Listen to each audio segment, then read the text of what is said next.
আচ্ছা, তো আমরা গত ক্লাসে হচ্ছে সর্টিং অ্যালগরিদম গুলো দেখা শুরু করেছিলাম। তো ফার্স্টে আমরা যে সর্টিং অ্যালগরিদমটা শুরু করেছি সেটা হচ্ছে মার্জ সর্ট। তো এর আগের দিন আমরা হচ্ছে জাস্ট দেখেছিলাম যে মার্জ সর্টটা কিভাবে কাজ করে, অ্যালগরিদমটা দেখেছিলাম। তো আজকে আমরা একটু রিভিউ করব। রিভিউ করে হচ্ছে আমরা মার্জ সর্টের টাইম কমপ্লেক্সিটি অ্যানালাইসিসটা দেখব যে এর টাইম কমপ্লেক্সিটি কেমন। তো মার্জ সর্ট কি করে, মার্জ সর্টে এরকম একটা অ্যারে থাকলে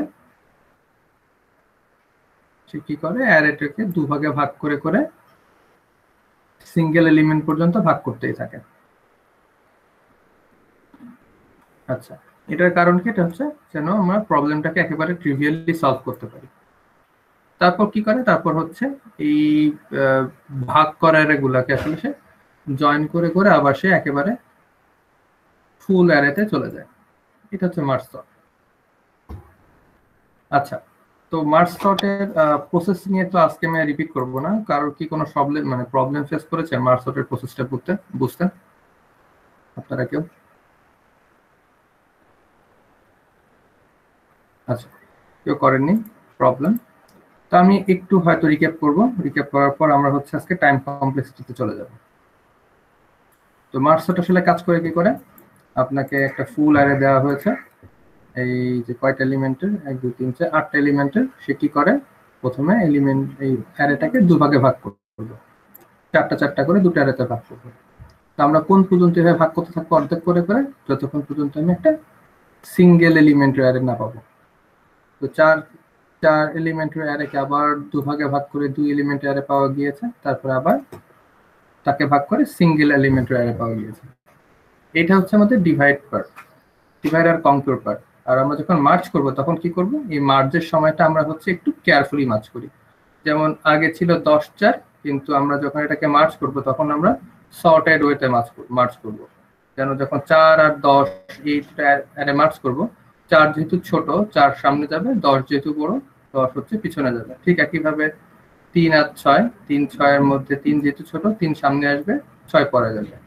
আবার আমরা যখন এই দুই সাইজের অ্যারেগুলো মার্জ করব তখন কি করব, যেটা সব থেকে ছোট 3 সবার ছোট, 3 সবার সামনে আসছে, তারপর 4, তারপরে 6, সবার লাস্টে 10, এরকম সর্টেড ওয়েতে মার্জ করব যেন একটা সিরিয়াল থাকে আমাদের এলিমেন্টগুলোর মধ্যে। এরকম করে করে আমরা পুরা এই দুটো অ্যারে যখন মার্জ করব তখন আমরা ফুল অ্যারেটা পেয়ে যাব। ওকে, আচ্ছা, এটা হচ্ছে আমাদের মার্জ সর্টের অ্যালগরিদম। তো আমরা যদি দেখি মার্জ সর্টের টাইম কমপ্লেক্সিটিটা কিরকম, সেটা আমরা যদি মার্জ সর্টের এই ফাংশন কলটা খেয়াল করি, ধরে নিই মার্জ সর্ট একটা ফাংশন, সেই ফাংশনটা কিসের উপর কল হচ্ছে, আমরা প্রথমে কি বের করি, মিড পয়েন্ট বের করি, আমাদের ইন্ডেক্সের মিড পয়েন্ট। তারপর আমরা কি করি, আমাদের অর্ধেক অর্ধেক অ্যারের উপর আবার মার্জ সর্ট কল করি। তার মানে ব্যাপারটা একটা এরকম, আমাকে যদি n লেন্থের একটা অ্যারে দেওয়া থাকে, এর উপর যদি মার্জ সর্ট কল করতে বলে আমাদের, বা একে থেকে যদি সর্ট করতে বলে, মার্জ সর্ট কি করে, এটাকে n/2 এবং n/2 এরকম দুটো ভাগে ভাগ করে ফেলে এইগুলোর উপরে এই ফাংশনটা কল করে। তাহলে এটা একটা রিকার্সিভ ফাংশন। দেখা যাচ্ছে যে আমরা রিকার্সিভ ফাংশন বলতে কি বুঝি, যদি একটা ফাংশনের মধ্যে ওই সেম ফাংশন যদি কল করা থাকে তাহলে সেটাকে বলি হচ্ছে রিকার্সিভ ফাংশন। এরকম যদি থাকে, দেখা যায় fn একটা ফাংশন, fn ফাংশনের মধ্যে যদি fn ফাংশনটাই কল করা থাকে, দেন আমরা এটাকে বলি হচ্ছে রিকার্সিভ ফাংশন। এখানে ফাংশনটা রিকার্সিভ, মার্জ সর্ট ফাংশনটা এই মার্জ সর্ট ফাংশনের মধ্যেই কল করা হয়েছে। আচ্ছা, তো আমরা কি করলাম, n সাইজের যদি একটা অ্যারে দেওয়া হয়, এটার উপর যদি আমরা মার্জ সর্ট ফাংশনটা কল করি, সে কি করে, এই ফাংশনটার মধ্যেই এই সাইজটাকে ছোট করে নিয়ে এনটাকে অর্ধেক করে নিয়ে এর উপর আবার কল করে। আচ্ছা, কল করার পর লাস্টে কি করে, লাস্টে হচ্ছে সে মার্জ করে।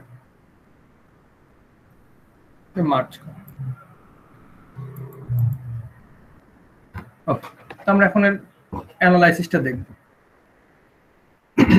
অ্যানালাইসিসটা কিরকম? আমরা টাইম বের করতে যাচ্ছি মার্জ সর্টের, তো টিএন। এখন আমাদের এন এর সাইজ যদি 1 হয়, তার মানে আমাদের অ্যারেতে যদি কেবলমাত্র একটা এলিমেন্ট থাকে, তাহলে আমাদের কোনো সর্ট করার প্রয়োজন পড়ে না। এই জন্য আমরা এখানে কি করেছি, একটা কনস্ট্যান্ট টাইম দিয়েছি, যে টি অফ 1 এটা হবে একটা কনস্ট্যান্ট টাইম। ওকে, এখন টি অফ এখানে এন যদি 1 না হয়, 1 না হয়ে যদি 10 হয়, তাহলে কি হবে? 1 না হয় যদি 10 হয়, তাহলে আমাদের মধ্যে ফাংশনটা দেখতে হবে। ফাংশনটা কি করে? সে অর্ধেক অ্যারের উপর আবার জিনিসটা কল করে। তার মানে আমরা লিখতে পারি টি অফ 10, এটা হচ্ছে কি, সে অ্যারেটাকে ভাগ করবে, অর্ধেক করবে, অর্ধেকের উপর অর্ধেক অর্ধেক অ্যারের উপর দুবার কল করা হবে। দেখেন আমরা কি করছি, আমাদের যে পুরো অ্যারে আছে এ, এটার আমরা মিড পয়েন্ট বের করে অর্ধেক করে দুবার মার্জ সর্ট কল করেছি। তাহলে কি হবে, টি অফ 10 হবে হচ্ছে 2 ইন্টু টি অফ 5, কারণ আমরা অ্যারেটাকে অর্ধেক করে ফেলেছি। আচ্ছা, তারপর আমাদের কি কাজ, আমরা দুবার মার্জ সর্ট করার পর লাস্টে কি করি, মার্জ করি। এখন দেখেন আমরা এই যে মার্জ করেছি, এই যে এইখানে ধরেন যে মার্জ করা, এই ধরেন আমি এই ধরেন এইটা হচ্ছে আমাদের মার্জ ফাংশন। এটা কি করছে, এই দুটো অ্যারেকে মার্জ করতেছে সিরিয়ালি, যেন ছোটটা সবার সামনে থাকে, তারপরে ছোটটা তারপরে থাকে, এরকম। এখন আমাকে বলেন তো, এই যে মার্জ, এখানে যদি আমি এটা যদি n/2 হয় সাইজ, আর এটা সাইজ যদি n/2 হয়, আমাদের মার্জ করার টাইম কমপ্লেক্সিটি কত হবে? স্যার n হবে। আচ্ছা, কেন n হবে? কেউ বলেন কেন n হবে? বললেন কেন, কাহিনীটা কি?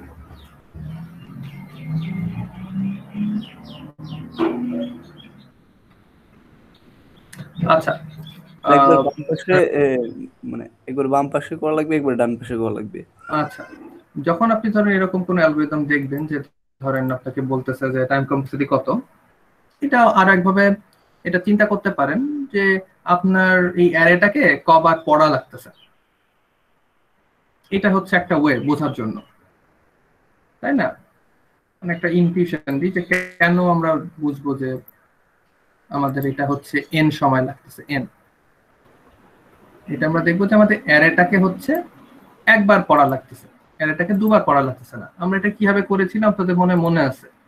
এটা আমরা কি করি, আমরা হচ্ছে এই দুটো অ্যারের মাথায় একটা করে কাউন্টার রাখি, এখানে একটা ইন্ডেক্স রাখি, এরকম একটা ইন্ডেক্স রাখি। এর মধ্যে যে এই দুটার মধ্যে যেটা ছোট হয় সেটা এখানে চলে যায়, সেটা অ্যাডভান্স করে। তারপরে আমরা 5 আর 3 কম্পেয়ার করবো, 3 ছোট, 3 এখানে চলে যাবে, এই পাশের কাউন্টারটা অ্যাডভান্স করবে। তাহলে দেখতেছি আসলে প্রতিটা এলিমেন্ট কেবলমাত্র একবার পড়তেছে। এই জন্য যদি n/2 এবং যদি n/2 আর n/2 দুইটা অ্যারেকে মার্জ করতে হয়, তাহলে আমাদের সময় লাগবে হচ্ছে n। আমরা বলতে পারি আমাদের এইখানে যে এই জিনিসটা ছিল, যদি আমরা বলি যে আমাদের 10 সাইজের একটা অ্যারেকে মার্জ সর্ট করা লাগবে, তাহলে আমাদের করতে হবে কি, ফাংশন অনুযায়ী আমাদের মার্জ সর্টটা করতে হবে হচ্ছে দুবার 5 সাইজের অ্যারের উপর, তারপরে আমাদের একটা 10 বার কম্পারিজন করে মার্জ করতে হবে, সামথিং লাইক দ্যাট। তাহলে এখন যদি আমরা 10টা মুছে এখানে n দিয়ে দিই, ব্যাপারটাকে মোর জেনারেল করার জন্য, আমাদের ফাংশনটা কেমন হবে, যে আমাদের যখন অ্যারে সাইজ 1 তখন তো একটা কনস্ট্যান্ট টাইম লাগছে, বাট যখন অ্যারে সাইজ 1 না, তখন আমরা কি করি, n/2 এর উপর দুবার কল করি, প্লাস একটা লিনিয়ার টাইম লাগে, বা আমরা বলতে পারি যেটা হচ্ছে O অফ n টাইম লাগে, বা nটা কম্পারিজন লাগে, যেহেতু এখানে আমাদের অ্যারে সাইজটা n রাখা, একটা nটা কম্পারিজন লাগবে মার্জ করার জন্য। তো আমরা কি এই যে একটা ফাংশন দেওয়া আছে যে tn দিয়ে, এটা কি বুঝতে পেরেছি এটা কেন এরকম হলো মার্জ সর্টের ফাংশনের জন্য? স্যার C2 টা কেন দেওয়া হয়েছে? স্যার C2 টা না দিলে কি সেটা একটা কনস্ট্যান্ট, সেটা সি হচ্ছে C2 টা না দিলেও কোনো সমস্যা ছিল না এখানে, তাহলে আমাদের ও দেওয়া লাগতো। মানে আমরা এখানে এখনো তো বিগ ও আনি নাই, কারণ আমরা ও নিয়ে আসবো, তখন এখানে C2 না দিলেও হবে। কিন্তু আমরা এখানে যেটা একটা ফাংশন আকারে রিপ্রেজেন্ট করতেছি, এখানে যদি খালি n দিতাম তাহলে বোঝাতো যে টাইমটা হচ্ছে এক্স্যাক্টলি n বা এক্স্যাক্টলি 10 ইউনিট, কিন্তু আমরা এখানে তো কোনো ইউনিট দিচ্ছি না। ঠিক আছে, এই জন্য এখানে C2 নামে একটা কনস্ট্যান্ট আছে। তার মানে বলছে যে যে অ্যাকচুয়াল টাইমটা লাগবে সেটা হচ্ছে 10 এর একটা মাল্টিপল হবে। বুঝতে পারছেন? জি স্যার। আচ্ছা,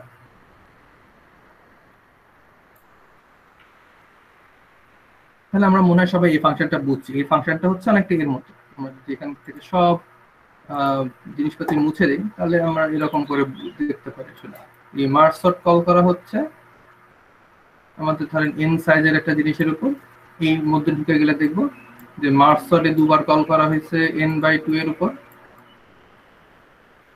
তারপর একবার মার্জ করা হয়েছে যেটা কিনা টাইম লাগে হচ্ছে n বা cn। তাহলে আমাদের কল হচ্ছে এটা মুছে দিই নিচেরটাও। হ্যাঁ, তাহলে দেখা যাচ্ছে যে এরকম হচ্ছে কলটা, n সাইজের একটা অ্যারে, সেখানে মার্জ সর্ট কল করলে দুইবার মার্জ সর্ট কল করতে হবে n/2 এর উপর, আর তারপর একটা মার্জ করতে হবে এটা।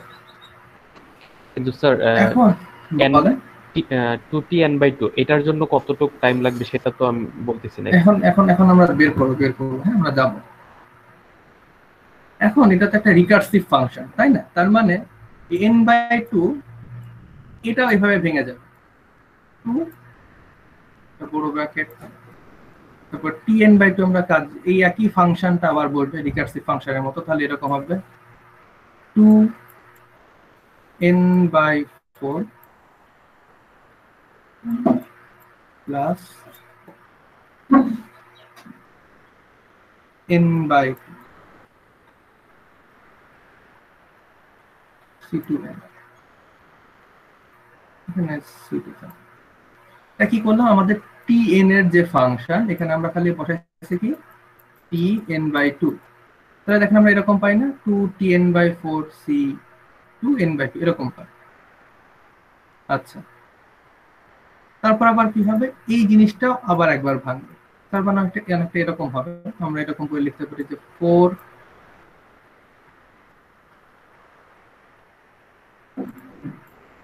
এরকম করে লিখতে পারি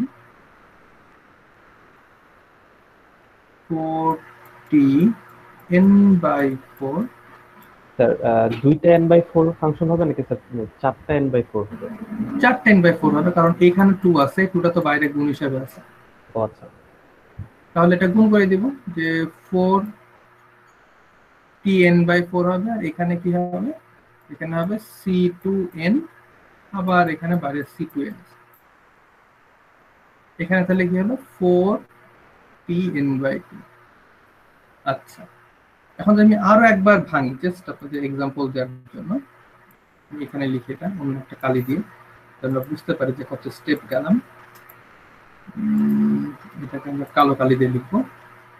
কি হবে, 4tn/4 কিভাবে লেখা যাবে, আমাদের লিখতে হবে হচ্ছে 4 থার্ড ব্র্যাকেট দিব, আমাদের হিসাব হচ্ছে 2tn/2। তাহলে কি হবে 2t n/2 মানে হচ্ছে এখন n/4 ছিল, এখন ভিতরে হয়ে যাবে হচ্ছে n/8, প্লাস হবে হচ্ছে আমাদের c2n, আমাদের n হচ্ছে n/4, তাহলে c2n/4, আর আমাদের আগে থেকে আছে হচ্ছে c2n, দুইটা c2n আছে, তাহলে আমরা লিখতে পারি হচ্ছে 2c2n। এটাকে তুমি একটু বড় করে লিখি, তাহলে এরকম করে লেখা যাবে, দেখা যাবে যে 8tn/8 প্লাস c2n প্লাস এই যেটা চলে আসবে তখন 2c2n।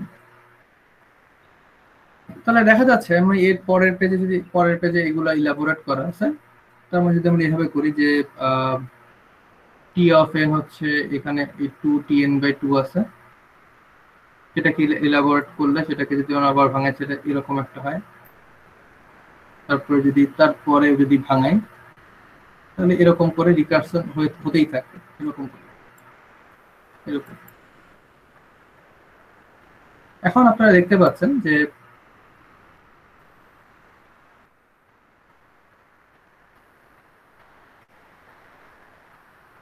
এই যে আগের পেজটা খেয়াল করে দেখবেন যে আমাদের খালি এই এনটা যোগ হতেই আছে। যতবার আমি রিকারশন করতেছি টি এর উপর, ততবার হচ্ছে এই এনটা যোগ হচ্ছে বার। তার মানে আমরা যদি এরকম করতে থাকি তাহলে কি হবে, আমার টি অফ এন এরকম হবে, টি অফ এনটা আসলে এভাবে বাড়তেছে 2t প্লাস এন এরকম। তারপর আমরা কি করব, এই জিনিসটাকে আমরা তুলে ফেলবো। তুলে ফেলে কি করবো, তুলে ফেলে আমরা আসলে এইটা দিয়ে রিপ্লেস করতেছি। তার মানে প্রতিবার একটা করে এন যোগ হচ্ছে।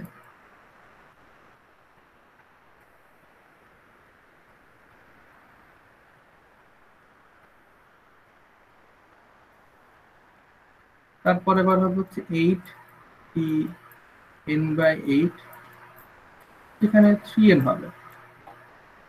তারপরে এবার হবে হচ্ছে 16tn/16, সেখানে আসবে হচ্ছে 4n। এরকম একটা ফাংশন হবে যে এন আস্তে আস্তে বাড়বে আর টি এর সাইজ ভিতরে মাল্টিপল আকারে কমবে।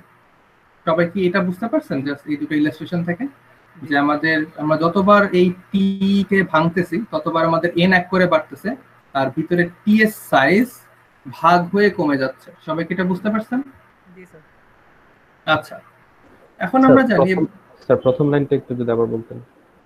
t/2 প্রথম t/2। আচ্ছা, তো আমরা এটা খেয়াল করি, এখানে যেটা আমি হাতে করেছি এটা ভালো করে বুঝবেন। তো দেখেন যে এরকম ছিল, টি অফ এন কে আমি প্রথমে এরকম করে ভেঙেছি যে 2tn/2 একটা এন যোগ।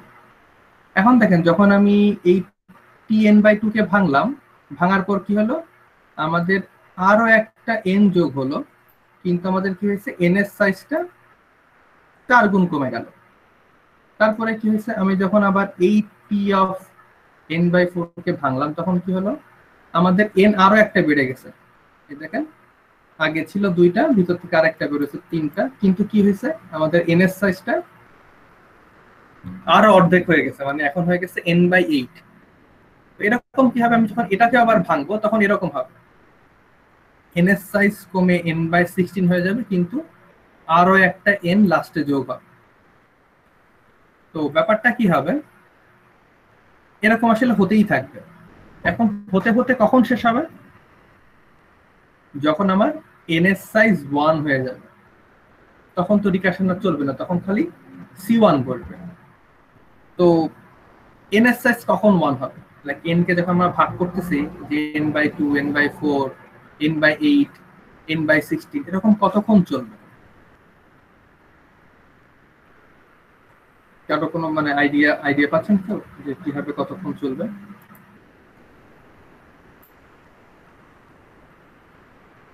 কেউ কি বলতে পারবে? তাকে আমরা একটা এক্সাম্পল দিয়ে দেখি যে কতবার চলে।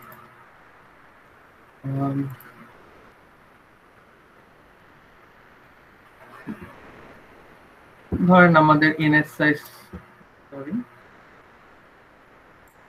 আমাদের এন এর সাইজ হচ্ছে 16, এন এর সাইজ হচ্ছে 16।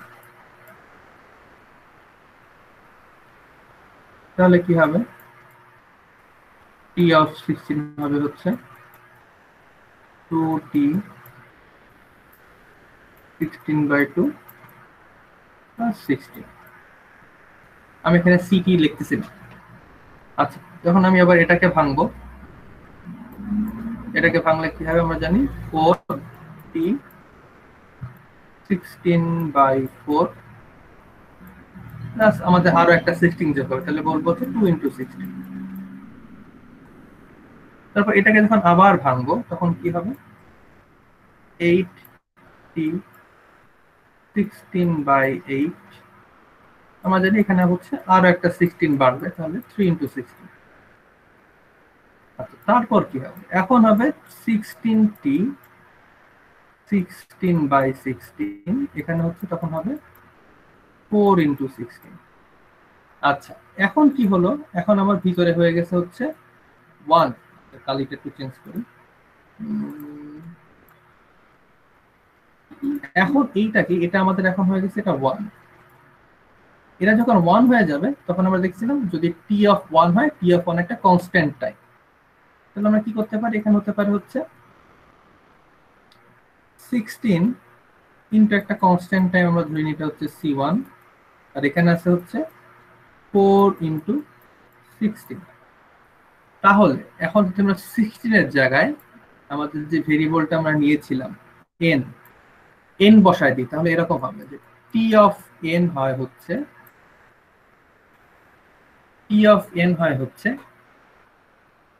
n c1 প্লাস এই যে 4, এইটা 16 এর জন্য 4 আসছে, ঠিক আছে।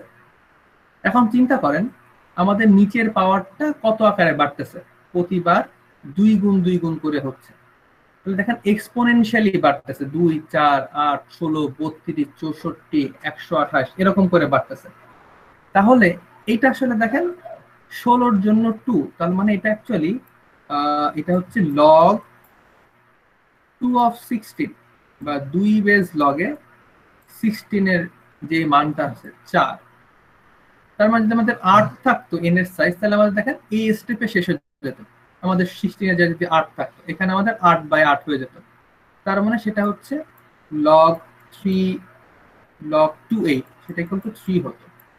তার মানে আমরা এখানে যে 4 দিয়েছি, এটা যদি আমরা n এর আকারে প্রকাশ করি তাহলে এটা হবে হচ্ছে log, আচ্ছা এখানে সাইডে লেখা যাচ্ছে না, আমি নিচে নিচে লিখি, এখানে একটু কেটে দিই, কেটে দিয়ে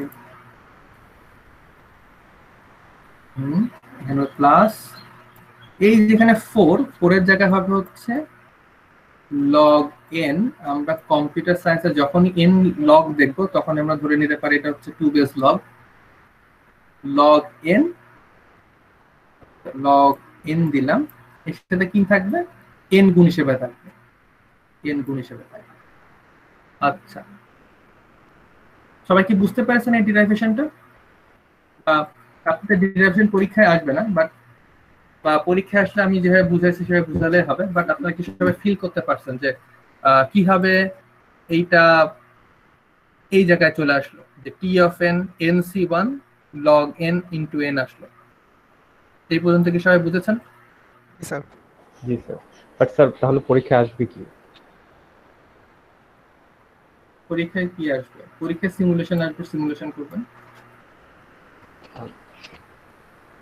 আর যদি পরীক্ষায় বলা হয় যে কিভাবে এটা আসলো, তখন আমি এর আগের স্লাইডে যেভাবে ইন দিয়ে দেখাচ্ছিলাম ওভাবে দেখাই দিবেন, জাস্ট আমি এখানে যেভাবে করাতে সেভাবে করবেন। আচ্ছা, এখন আপনারা যদি এর পাশে লাল জায়গার মানে লাল জায়গায় হিসাব নিকাশ যদি বুঝে যান, তাহলে আমি উপরেরটা একটু মুছে ফেলবো। তাহলে আমাদের কি বের হলো, আমাদের বের হলো হচ্ছে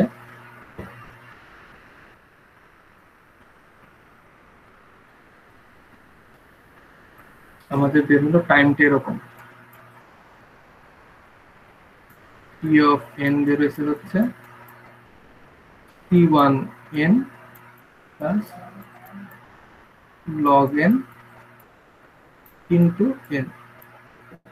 আচ্ছা, এখন আমরা যদি কি বিগ আকারে প্রকাশ করতে চাই তাহলে কি হবে বলেন তো, এটা বিগ কত হবে, লাইক আমরা এইটা বাদ দিয়ে n হবে big of n, big of n হবে।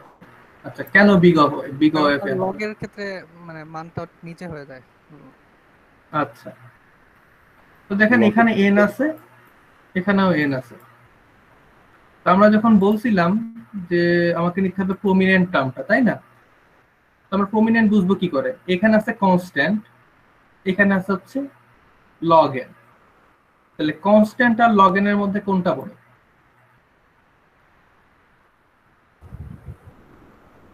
কনস্ট্যান্ট আর লগ এন বড়? মানে আমার এখানে তো দুটো টার্ম ছিল তাই না, জি স্যার। মানে কনস্ট্যান্ট আর লগ এন এটার মধ্যে কোনটা বড় হবে? Log N. লগ এনটা বড় হবে, আর দুই পাশে তো এন এটা তো সেম, তাহলে এই দুটোর মধ্যে এই সি এন আর লগ এন এন এর মধ্যে মোস্ট প্রমিনেন্ট টার্ম হচ্ছে এইটা, ঠিক আছে? তাহলে আমাদের এটাকে বলতে পারি big of N log N. বুঝতে পারছেন আপনারা? জি স্যার, বুঝতে পারছি। কারণ সি তো লগ এন এর থেকে ছোট, সি হচ্ছে বা একটা কনসেপ্ট হচ্ছে সবচেয়ে লো কমপ্লেক্সিটি। তো যদি আমি এইটা নেই আর এটা যদি বাদ দিয়ে দিই, তাহলে আমরা কি করলাম, মোর প্রমিনেন্ট টার্মটাকে বাদ দিয়ে দিলাম, যেটা উচিত না বা যেটা ভুল। আমাদের করতে হবে কি, মোস্ট প্রমিনেন্ট টার্মটা নিতে হবে, তার মানে এটাকে নিতে হবে হচ্ছে এন লগ এন। তাহলে আমরা দেখলাম আমাদের মার্জ সর্টের টাইম কমপ্লেক্সিটি হচ্ছে এন লগ এন। হ্যাঁ, এন লগ। ওকে, আমরা এগুলো মুছে ফেলি।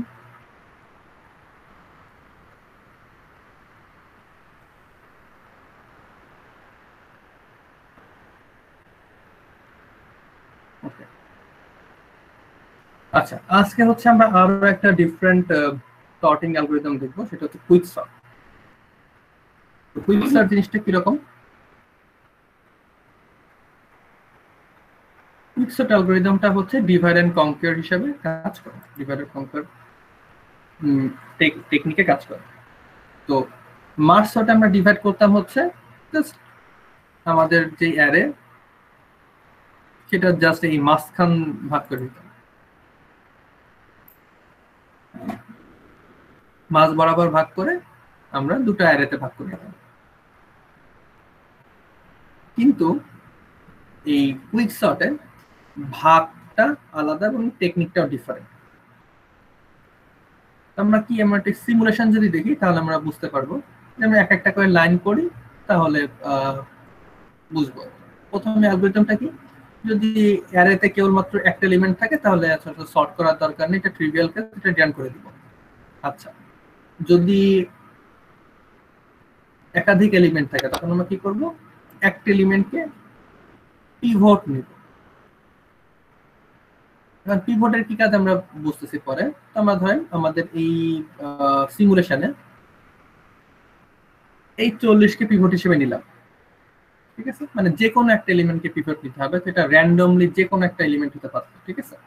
এটা 40 না হয় 80 হতে পারতো, 7 হতে পারতো, 30 হতে পারতো, আমরা এখানে 40 নিয়েছি। পিভট নিয়ে কি করব, পিভট নিয়ে হচ্ছে আমাদের অ্যারের এলিমেন্টগুলোকে এমন ভাগে ভাগ করতে হবে যেন আমাদের পিভটের থেকে বড় এলিমেন্টগুলো বাম পাশে থাকে এবং পিভটের চেয়ে ছোট এলিমেন্টগুলো ডান পাশে থাকে, অথবা ভাইস ভার্সা। তার মানে আমরা এমন ভাবে সাজাবো যেন পিভটটা মাঝখানে থাকে, পিভটের চেয়ে বড় জিনিস এক পাশে থাকে, ছোট জিনিসগুলো আরেক পাশে থাকে। তার মানে আমরা দেখি একটু ব্যাপারটা কেমন। 40কে আমরা পিভট হিসেবে নিয়েছি, তো আমরা কিভাবে ভাগ করব, 40কে এমন একটা জায়গায় রাখবো, আমরা ফাইনাল রেজাল্টটা দেখাই তাহলে বুঝবেন।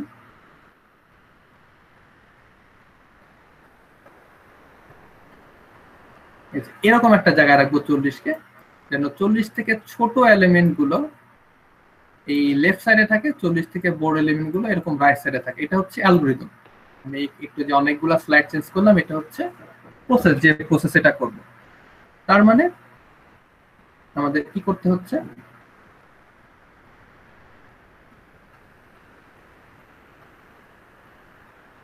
আমাদের অ্যারের এলিমেন্ট সংখ্যা যদি একের থেকে বড় হয় তাহলে আমাদের একটা পিভট এলিমেন্ট নেওয়া লাগতেছে। পিভট এলিমেন্ট নিয়ে কি করতে হচ্ছে, আমাদের অ্যারেকে এমন ভাবে সাজাতে হচ্ছে যেন পিভটের থেকে ছোটগুলা লেফট সাইডে থাকে, পিভটের চেয়ে বড়গুলা রাইট সাইডে থাকে।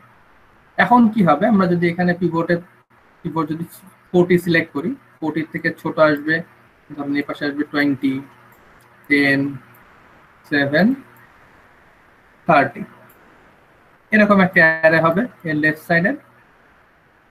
আর রাইট সাইড অ্যারেতে থাকবে হচ্ছে 60, 50, 100 আর 80।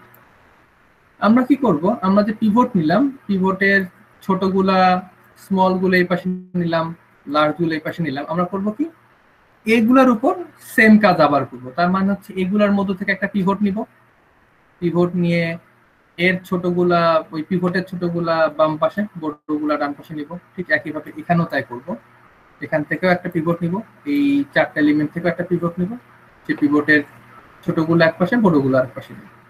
এরকম যদি আমরা করতে থাকি যতক্ষণ না পর্যন্ত আমরা একটা সিঙ্গেল এলিমেন্টের লিস্ট পাচ্ছি, ততক্ষণ পর্যন্ত কোথায় থাকবো। যখন আমরা সিঙ্গেল এলিমেন্টের লিস্ট পাবো তখন আমাদের অ্যালগরিদম শেষ। এই কুইকসর্টে কোনো মার্জ স্টেপ নাই। তার মানে আমরা যদি এরকম পিভট নিয়ে নিয়ে সাজাতে থাকি তাহলে আমাদের পুরা অ্যারেটা অটোমেটিক্যালি সর্ট হয়ে যাবে।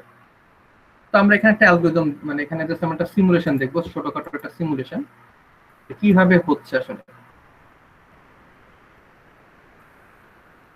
তাহলে আমরা একেবারে বুঝে যাব। তো ধরেন প্রথমে আমরা 40 কে পিভট হিসেবে সিলেক্ট করেছি, তাহলে 40 থেকে ছোট যারা যারা আসে ধরেন আছে 20, 10, 37, আর বড় আছে হচ্ছে 80, 50, 100 and 60. Sorry, 60.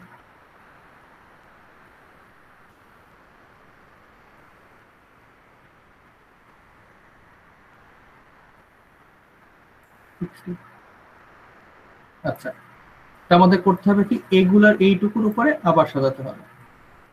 আমাদের 40টা কিন্তু আমার অ্যারে ওই ইন্ডেক্সে ফিক্স থাকবে। এটাকে যদি আবার সাজাই তাহলে আমাদের করতে হবে কি পিভট হিসেবে ধরেন আমি 20 কে নিলাম, তাহলে 20 ছোটগুলো এক পাশে, 20 বড়গুলো আরেক পাশে। তাহলে কি করতে হবে, 20 ছোট হচ্ছে 7, 10, তাহলে এখানে বলবে 20 ছোটগুলো লেফটে, 20 বড় হচ্ছে 30, 30 হচ্ছে রাইটে। ঠিক একইভাবে এখানে ধরেন আমি 80 কে পিভট হিসেবে নিলাম, 80 কে যদি পিভট হিসেবে নিই তাহলে 80 থেকে ছোট যারা, 80 থেকে ছোট আছে হচ্ছে 60 আর 50, তাহলে এখানে আমি নিব হচ্ছে 50 আর 60, আর ডান পাশে থাকবে হচ্ছে বড় 100। এখন আমাদের অ্যারে সাইজ কতটুকু হয়ে গেছে, অ্যারে সাইজ হয়ে গেছে হচ্ছে এই যদি 20 পিভট হিসেবে নিই তাহলে এই যে 2 সাইজের একটা অ্যারে, আর যদি 80 কে পিভট হিসেবে নিয়েছিলাম তাহলে এই পাশে এই 2 সাইজের অ্যারে আছে। আর এগুলো যেহেতু এক সাইজের অ্যারে, এগুলোকে সর্ট করা লাগবে না, এটা অলরেডি এই যে ইউনিক সাইজের, তো আমাদের হাত দেওয়া লাগবে না। আমরা করবো কি 2 সাইজের অ্যারে থেকে যে কোনো একটাকে পিভট হিসেবে নিব, ধরেন 7 কে পিভট হিসেবে নিলাম, 7 এর থেকে তো ছোট কিছু নাই, তাহলে বাম পাশে কিছু বসবে না, ডানে 10 বসবে, 20 এর জায়গায় আছে, 30 এর জায়গায় থাকবে। এই 20, 50, 60 মধ্যে যদি 50 কে পিভট হিসেবে নিই তাহলে 50 থেকে ছোট কিছু নাই, বড় 60 ডান পাশে আছে, 80 জায়গায় থাকবে, 100 এর জায়গায় থাকবে। এখন দেখেন আমাদের অ্যারেটা সর্টেড হয়ে গেছে পুরো। যদি আমরা খেয়াল করি দেখেন 7, 10, 20, 30, 40, তারপরে 50, 60, 80, 100।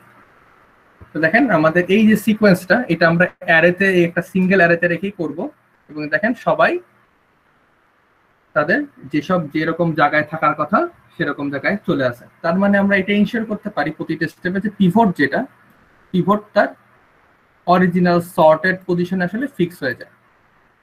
তো এটা হচ্ছে আমাদের কুইক সর্টের ওভারঅল একটা প্রসেস, যেটা আমরা করলে অটোমেটিক্যালি আমাদের অ্যারেটা সর্টেড হয়ে যায়। এটাকে মার্জ সর্টের মতো আলাদা করে ডিভাইড করার পর আর আলাদা করে মার্জ করা লাগে না, এটা অটোমেটিক্যালি সর্টেড থাকে। তো এটা হচ্ছে আমাদের কুইক সর্টের টেকনিক। তো এখন আমরা দেখব যে এটা সে কি করে ইমপ্লিমেন্ট করা হয়। তো ইমপ্লিমেন্টেশন বোঝার আগে আপনারা একটু বলেন যে আপনাদের এই যে প্রসেসটা দেখালাম, প্রসেসটা ঠিক মতো বুঝছেন কিনা, এটা যে অটোমেটিক্যালি সর্টেড হয়ে গেছে আমরা যে প্রসেসটা করছি, সবাই তো বুঝতে পারছেন তাই না? বুঝেন না 40 এর মধ্যে কোনো নাম্বার নেওয়া যাবে তাই তো? হ্যাঁ, 40 বাদে অন্য যে কোনো মান নেওয়া যাবে। তখন হয়তো আমাদের অ্যারেজ মানে আমি যে সিমুলেশনটা দেখাইছি এরকম হবে না, বাট 40 বাদে অন্য যে কোনো এলিমেন্ট নিলেও কাজ হবে। কোনো সমস্যা নেই এখানে। মানে আমরা যদি এই পুরো সিমুলেশনটা যদি 20 নিয়েও করতাম তাহলে হতো, তখন হয়তো 20-র এক পাশে কম এলিমেন্ট থাকতো আর এক পাশে বেশি এলিমেন্ট থাকতো, ওটাতে হয়তো টাইম বেশি কম লাগতে পারে, বাট আমাদের অ্যালগরিদমটা ইন দি এন্ড সে হচ্ছে সর্টেড অ্যারে আমাদেরকে রিটার্ন করবে। তো আমরা এখন হচ্ছে দেখবো যে আসলে এই যে একটা পিভট নিয়ে কিভাবে আসলে এই জিনিসগুলো করা হয়, যে পিভটের যে ছোটগুলো এক পাশে থাকবে বড়গুলো এক পাশে থাকবে, এটা কিভাবে করা হয়। আচ্ছা, তো অ্যালগরিদমটা কিরকম, আমরা কি করব, এটা মনে করেন আমাদের পিভট নেওয়া হয়েছে, এটা পিভট। তো আমরা করবো কি, এই এইখানে একটা ইন্ডেক্স রাখবো, লেফটে একটা ইন্ডেক্স রাখবো আর রাইটে একটা ইন্ডেক্স রাখবো। আচ্ছা, আমরা কি করব, এখন চেক করতে থাকবো যে এই যে ইন্ডেক্সটার নাম দিচ্ছি আমরা টু বিগ ইন্ডেক্স আর যে ইন্ডেক্সটার নাম দিচ্ছি টু স্মল ইন্ডেক্স, আমরা এরকম চেক করতে থাকবো যে টু বিগ ইন্ডেক্স মানে এই যে বিগ ইন্ডেক্স এইটার যে মধ্যে যে ডাটা সেটা পিভট থেকে ছোট কিনা, বা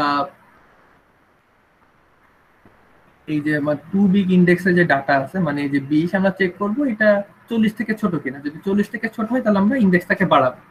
যেমন এখানে 20 টু বিগ ইন্ডেক্সে যেই ডাটাটা আছে 20 সেটা হচ্ছে 40 থেকে ছোট, তো আমরা কি করব, যখন ছোট হবে তখন আমি এই টু বিগ ইন্ডেক্সটাকে বাড়াবো।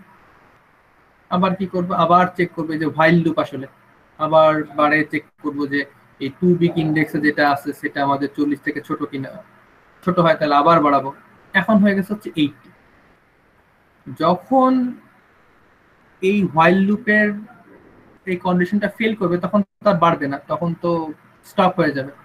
তখন আমরা কি করব, এই পাশে চলে যাব, টু স্মল ইন্ডেক্সে চলে যাব। এখন উল্টোটা চেক করব, চেক করব কি যে এরা পিভটের থেকে বড় কিনা, যদি বড় হয় তাহলে আমরা ইন্ডেক্সটাকে এক কমাবো, এটা এই দিকে আনবো এই ইন্ডেক্সটাকে, তাহলে আমরা কমাবো। কমায় দেখলাম কি 30 হলো, 30 আমাদের 40 থেকে কম। তো যখন এই দুটা হোয়াইল লুপই হচ্ছে ব্রেক হয়ে যাবে, ব্রেক হয়ে তখন কি করব আমরা, তখন আমরা দেখেন এর মানে হচ্ছে আমরা এই লেফটের দিকে এমন একটা এলিমেন্ট পাইছি যেটা হচ্ছে আমাদের পিভট থেকে বড়, আর রাইটের দিকে এমন একটা এলিমেন্ট পাইছি যেটা আমাদের পিভট থেকে ছোট। তো আমাদের কি করতে হয়, এই দিকে থাকতে হয় স্মল, এই দিকে থাকতে হয় লার্জ, কিন্তু আমরা একটা প্রবলেম পাইছি, এখানে একটা এলিমেন্ট আছে যেটা হচ্ছে পিভট থেকে বড় হয়ে গেছে, আবার এখানে একটা এলিমেন্ট পাইছি যেটা আবার পিভট থেকে ছোট হয়ে গেছে। তখন আমরা কি করবো বলেন তো, এইগুলো এক্সচেঞ্জ করে দেবো, 30 এদিকে আনবো, 80 এদিকে নিয়ে যাবো। তাহলে আমরা কি করবো, 38 এক্সচেঞ্জ করে দিব। তাহলে আমরা কি করতেছি, লেফটের দিকে ছোট এলিমেন্ট গুলো রাখতেছি পিভটের চেয়ে, রাইটের দিকে বড় এলিমেন্ট গুলো রাখতেছি। তাহলে দেখেন আমরা এক্সচেঞ্জ করে দিলাম, এই দিকে 30 চলে আসছে, এইদিকে 80 চলে আসছে। তখন আমরা কি করব, আবার আগে যে প্রসেসটা করতেছিলাম এই হোয়াইল লুপ, এখান থেকে আবার কন্টিনিউ করব যে আমার এই টু বিগ ইন্ডেক্সে যে এলিমেন্ট আছে সেটা আমাদের পিভট থেকে ছোট কিনা, ছোট ছোট হয় তাহলে আমি আবার বাড়াবো, আবার বাড়াইছি। তারপরে দেখেন বাড়াই কোনটা আসছে, 60 তে আসছে। এখন 60 আসলে কি, 60 তো 40 থেকে বড়, তাহলে এই হোয়াইল লুপ ব্রেক হয়ে যাবে। আবার এখানে আসবো, এই পাশেরটাও একই নিয়ম মানবে, 80 যেহেতু এই 40 থেকে বড় তখন সে কি করবে, এই টু স্মল ইন্ডেক্সটা এই বাম দিকে সরবে। এখন আবার সেই প্রবলেমটা হয়েছে, এখানে পাওয়া গেছে 60, লেফটের দিকে পাওয়া গেছে 60 যেটা কিনা 40 থেকে বড়, রাইটের দিকে পাওয়া গেছে 7 যেটা হচ্ছে 40 থেকে ছোট। তাহলে এই দুটো আবার এক্সচেঞ্জ হবে। আচ্ছা, এক্সচেঞ্জ করার পর আমরা আবার এই হোয়াইল লুপে যাব। এখন এটা করতে থাকবো কতক্ষণ, যতক্ষণ না পর্যন্ত বিগ ইন্ডেক্স আর টু স্মল ইন্ডেক্স ক্রস না করে। তার মানে এই যে আবার এক্সচেঞ্জ করলাম, এক্সচেঞ্জ করে আবার একই কাজ হবে, টু বিগ ইন্ডেক্স এক বাড়বে, টু স্মল ইন্ডেক্স যেই এক কমে যাবে, কমে যখন এই পাশে চলে আসবে যে আমাদের এই দুটা ইন্ডেক্স যখন ক্রস করলো তখন আমরা কি করব, এই 40টা আসলে এখানে নিয়ে আসবো। 40 এখানে নিয়ে আসি তাহলে কি হবে, এই 40 যদি এখানে এক্সেস করে ফেলি তাহলে দেখবেন যে 40 থেকে ছোট এলিমেন্ট গুলো এই পাশে চলে আসছে, 40 থেকে বড় এলিমেন্ট গুলো এই পাশে চলে আসছে। এইটা হচ্ছে আমাদের একটা পিভট নিয়ে পিভটের থেকে ছোট এলিমেন্ট গুলো এক পাশে এবং বড় এলিমেন্ট গুলো আরেক পাশে নেওয়ার একটা অ্যালগরিদম। আপনারা কি করতে পারেন, আপনাদের মনের মধ্যে আরো অনেক প্রসেস থাকতে পারে, অনেক ভাবে কোড করে এটাকে করা যায়, বাট এই যে প্রসেসটা দেখালাম এই প্রসেসের সুবিধা হচ্ছে এটা হচ্ছে ইন প্লেস। তার মানে হচ্ছে আপনাকে এটা করার জন্য এক্সট্রা আর কোনো অ্যারে লাগে না। এবং কুইকসর্টের এইটাই একটা সুবিধা যে কুইকসর্ট করতে আমাদের এক্সটার্নাল কোনো স্টোরেজের প্রয়োজন হয় না। আমরা যেই অ্যারেতেই থাকি সেই অ্যারের মধ্যে আমরা আসলে ডিফারেন্টলি আসলে সোয়াপ করে করে এই পুরো কাজটা করতে পারি। তো আমি যেটা বললাম মুখে বললে হয়তো আপনারা ঠিক এখন হয়তো বুঝতে পারতেছেন না কিভাবে কাজ করতেছে। আপনারা করবেন কি, এই বাসায় যে আপনার বাসাতেই আছেন, তো আপনারা কি করবেন কি এই ক্লাসের পরে আপনারা এই স্টেপগুলা প্রতিটা সিমুলেশন করে করা আছে, তো কোডটা করবেন কি সুন্দর করে কি কারণে কি হচ্ছে এগুলো একটু পড়ে পড়ে দেখবেন যে কি করতেছে, করলে আরো ক্লিয়ার হয়ে যাবে ব্যাপারটা। তো কোনো কনফিউশন আছে কিনা কি? স্যার বিগ ইনডেক্স আর স্মল ইনডেক্স এটা কিভাবে ফার্স্টে ধরবো? তো প্রতিটা কুইকসর্ট অ্যালগরিদমের একটা ব্যাপার হচ্ছে, সেটা হচ্ছে যে পিভটটা কিভাবে সিলেক্ট করব। ঠিক আছে, তো অনেক অ্যালগরিদম এরকম থাকে লাস্টের এলিমেন্টটাকে আমরা পিভট হিসেবে নিব, অথবা এরকম থাকে আমরা একেবারে ফার্স্টের যে এলিমেন্ট আছে সেটাকে আমরা পিভট হিসেবে নিব। তো ফার্স্টের এলিমেন্টটাকে যদি আমরা পিভট হিসেবে নিই তাহলে টু বিগ ইনডেক্সটা হবে হচ্ছে এই পিভটের জাস্ট পরের এলিমেন্টটা, আর টু স্মল ইনডেক্স হবে হচ্ছে একেবারে লাস্ট এলিমেন্টটা। তারপর হচ্ছে আমাদের এই পার্টিশন অ্যালগরিদমটা শুরু হবে। এখন আমাদের যখন শুরু ছিল, শুরুতে আপনি খেয়াল করেন, শুরুতে দেখেন শুরু হয়েছিল হচ্ছে টু বিগ ইনডেক্স ছিল হচ্ছে আমার পিভটের জাস্ট পরের এলিমেন্টটা, আর টু স্মল ইনডেক্স ছিল হচ্ছে আমাদের একেবারে লাস্টের ইনডেক্সটা। তারপরে আমরা হচ্ছে এই যে 5 স্টেপে আলটিমেটলি এই যে 5 স্টেপের একটা অ্যালগরিদম রান করি। টোটাল 5টা স্টেপ আছে। এটা যদি আমরা বারবার রিকারসিভলি কল করতে থাকি, মানে আমাদের এখানে একটা মাত্র পার্টিশন হলো যে 40 মাঝখানে এই দুটা এপাশে, তখন আমরা করব কি আবার এইটুকুর উপর পার্টিশন কল করব। তখন কি হবে, আমাদের পিভট হবে হচ্ছে 7, এইখানকার টু বিগ ইনডেক্স হবে হচ্ছে এইটা, এখানকার টু স্মল ইনডেক্স হবে এইটা, আবার এই পাশের উপর আবার কল করা লাগবে, সেখানকার পিভট হবে হচ্ছে এই 50, এই পাশে টু বিগ ইনডেক্স হবে হচ্ছে এইটা, এই পাশে টু স্মল ইনডেক্স হবে এইটা। এরকম করতে করতে আসলে ভাগ হতে থাকবে যতক্ষণ না পর্যন্ত আমার কেবলমাত্র একটা এলিমেন্ট লেফট থাকে। বুঝতে পেরেছেন? বুঝতে পারছেন আপনারা? জি স্যার।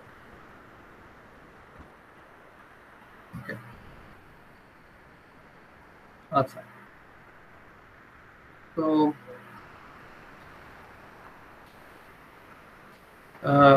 আমাদের যেমন মার্জ সর্টের আমরা টাইম কমপ্লেক্সিটি বের করেছিলাম, এটা হয় হচ্ছে n log n। কুইকসর্টের টাইম কমপ্লেক্সিটিটা হচ্ছে কুইকসর্টের time complexity average time complexity হচ্ছে n log n।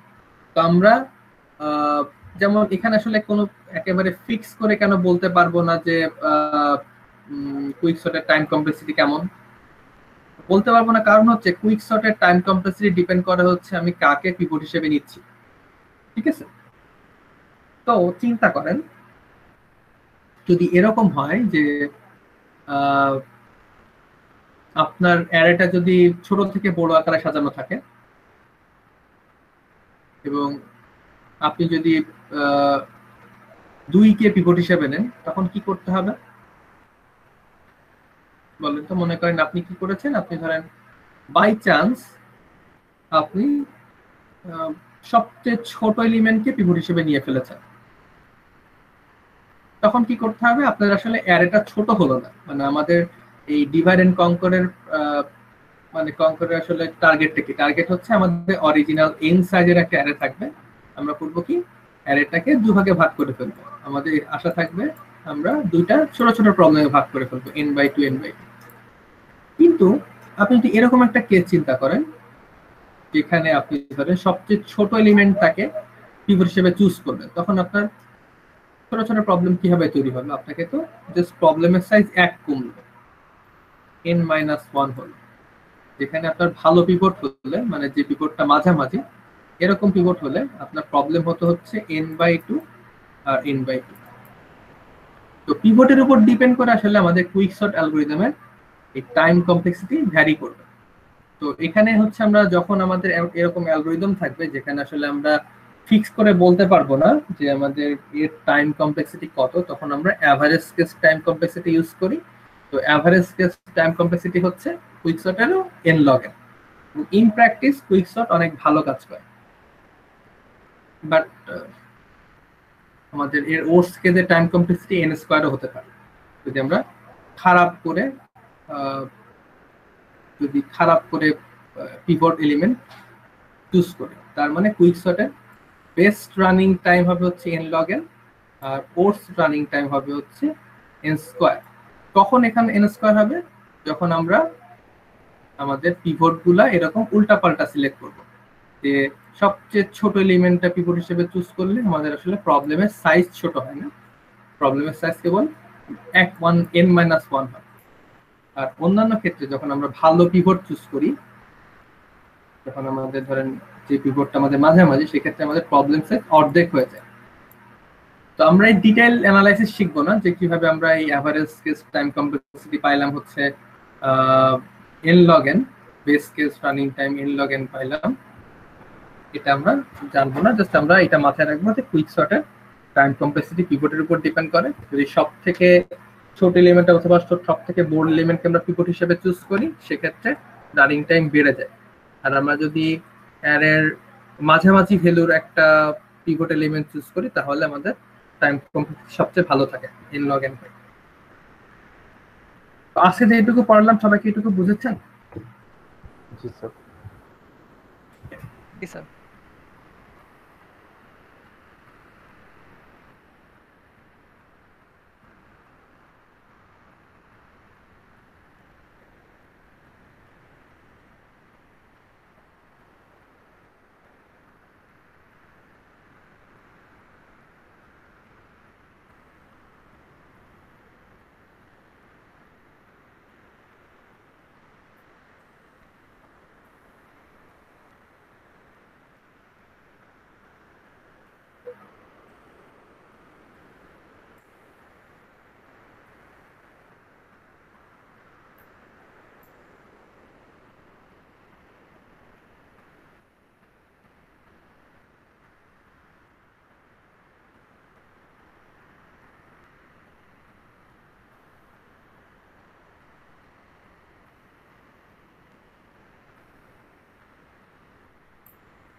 আপনারা একটু অ্যাটেন্ডেন্স দিয়ে নেন।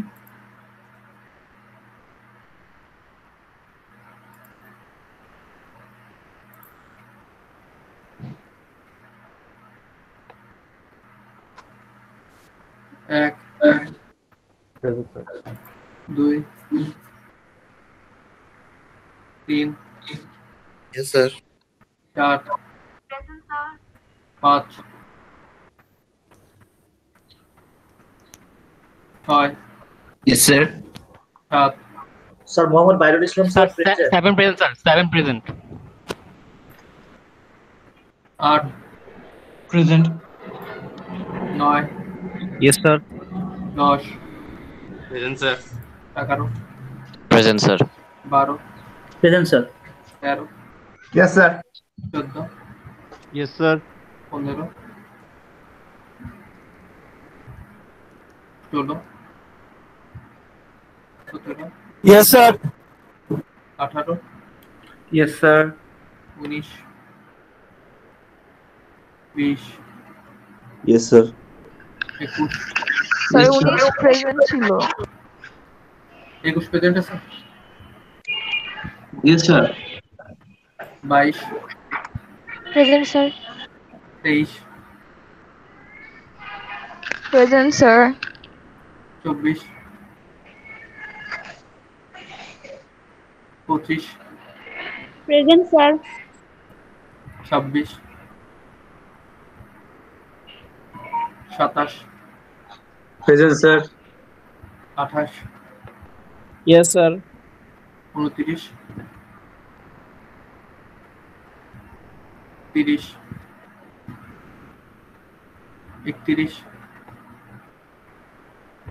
32 স্যার 30 স্যার 30 সরি মাইক টক ছিল 31 আছেন present 32 33 Also, major problem in sir. আচ্ছা আপনি কত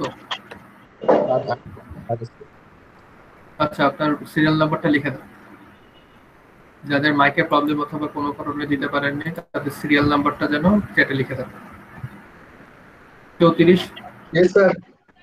35 yes sir 36 37 present sir 38 39 yes sir 40 present sir 41 present sir 42 yes sir 43 Yes, sir. 44 Yes, sir. 45 46 47 46 sir mic on ছিল না sir okay 48 present sir 49 yes sir 50 Present, sir. 51 Yes, sir. 52 present sir 53 Yes, sir.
আচ্ছা আজকে আমাদের class এখানেই শেষ হবে আপনারা নিজেরাই পুরো সর্টিং অ্যালগরিদমটা একটু দেখবেন দেখে যদি কোনো প্রবলেম ফেস করেন তাহলে অবশ্যই আমাকে জানাবেন